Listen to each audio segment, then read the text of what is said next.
Iya bolo, iki mudhun mesin kurang luwih iki sewulan bolo. Lah kok ngeji meneh terus oline iki tinggal sak uncrit ngene iki. Iki nek disimpulke piye bolo? Nek disimpulke piye misale. Iki kondisi emang real ya. Oline entek. Iki kentekan oli ya bolo, kentekan oli wis ngeji bolo. Nah ora iso. Wis karo kontene sing duwe konfirmasi karo tak cek sih. Sing nyebabke oli cepet entek terus iki Mas. Mbok bayangke iki saringan oli Mas. Ya makane nek misalnya kok cuman ganti piston tanpa cek filter oli Mas. Ya tetep panggah panas toh Mas mesinnya.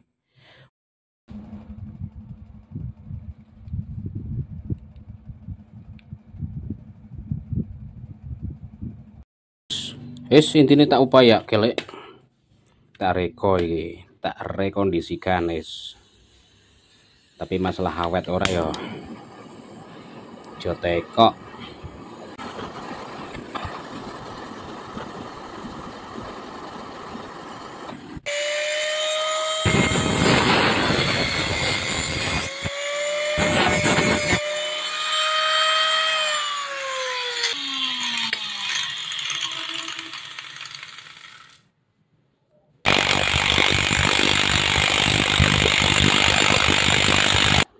Nek misalnya iki kena dipasang peksa oblak masalah wis tatu iki pene iki tatu omah pene to wis tatu ora bakal awet.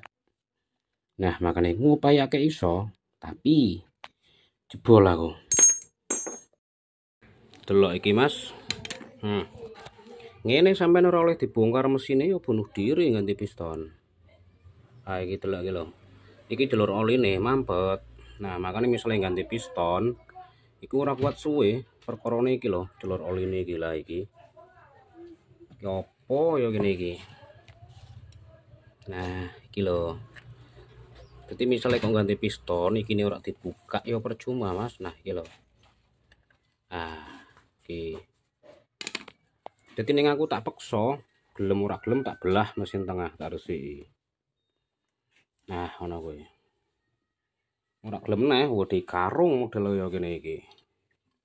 Iki lho, jadi misalnya ganti piston ya ora diresiki jalur oline iki ya percuma ora bakal awet suwi.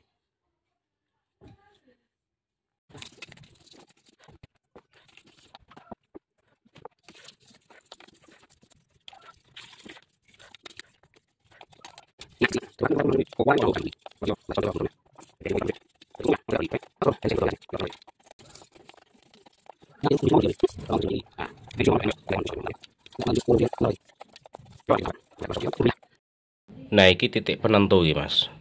Ya iki ya makanya ning ngopo makanya kenapa ya piston baru beberapa bulan Mas tapi rusak lagi, oli ndak lancar. Nah masalah iki Mas, ini loh Mas kotoran. Nah ini Mas kotoran ya Mas. Unit apa Mas?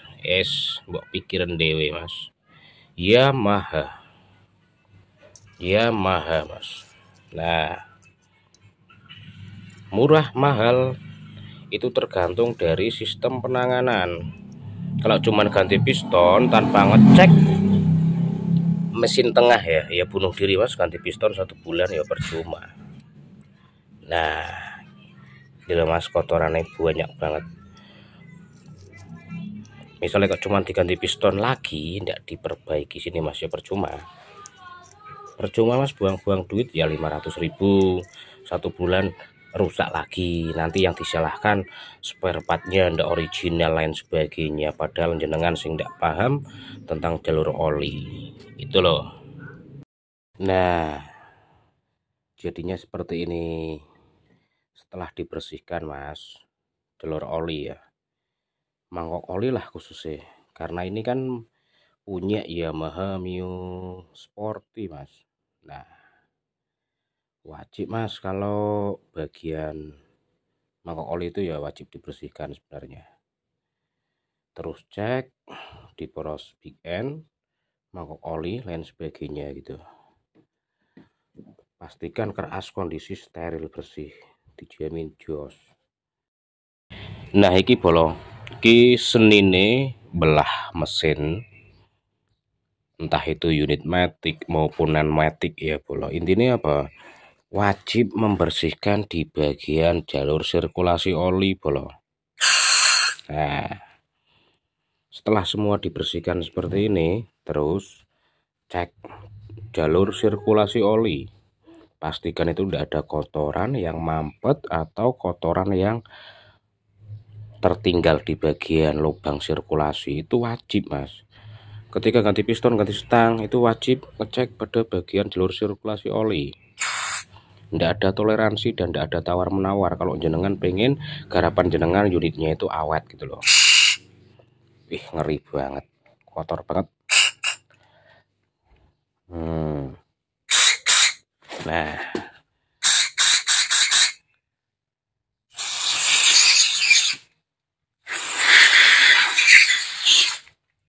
oke ya mas, kalau pengen garapan jenengan itu unitnya awet, khususnya ketika jenengan ganti piston, ingin pistonnya konsumen itu awet mas, entah itu yang original maupun yang non original ya mas.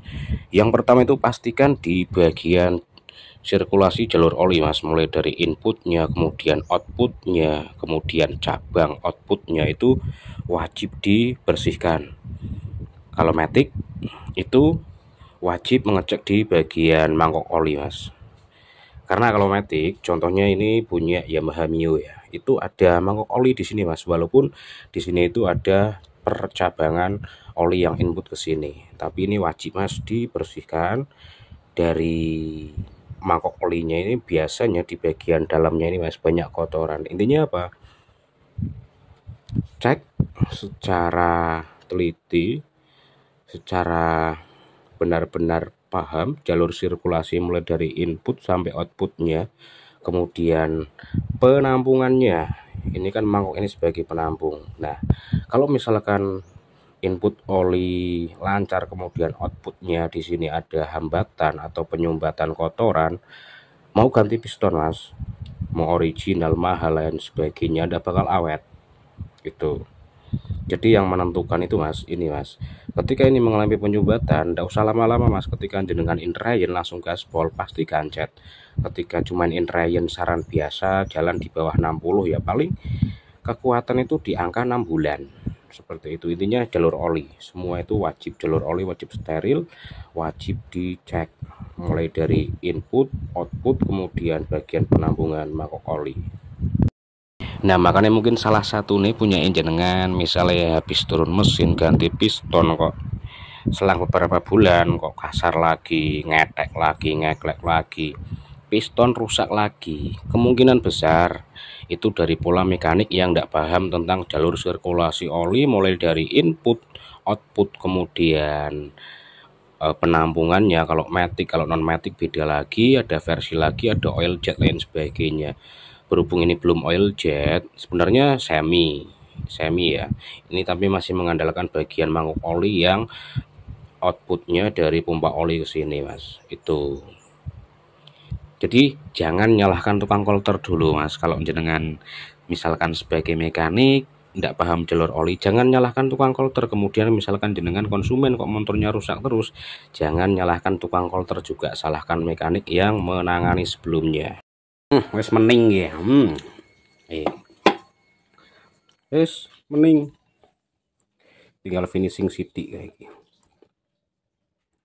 Ongkosnya tetap 350, ora toleransi gah. Ora ana toleransi 350. Nah nek kene urusannya aku kudu sih. CVT masalahnya tinggal balik. Lumah ke. Nah,